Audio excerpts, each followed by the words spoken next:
In today's video, I'm going to teach you how to create PDF portfolios in Adobe Acrobat. A PDF portfolio is a great way to organize various documents and files into a single, easy-to-navigate document.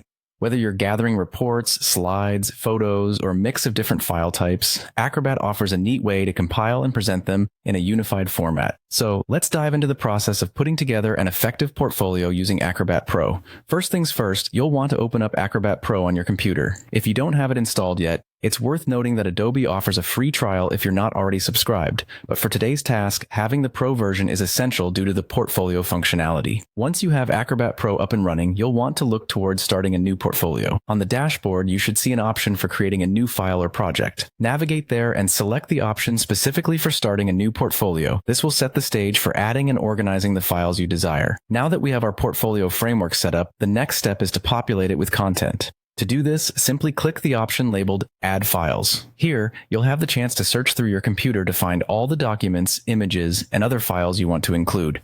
Acrobat allows a variety of file types, so feel free to mix and match depending on what you need. Having all your files in one handy location beforehand can be a time saver, but if not, just take your time selecting each one as needed. Once you have added the files, you might find yourself wanting to rearrange them to better suit the story or progression of information you wish to convey. Acrobat makes this easy by allowing you to drag items around to reorder them. Simply click and hold the file you want to move, drag it to its new spot, and release it.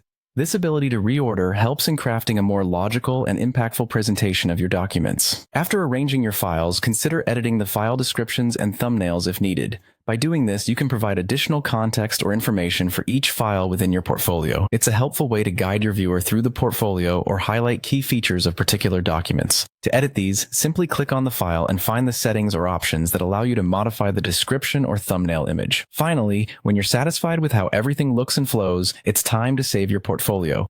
Ensure that you save it in a location where it's easy to access.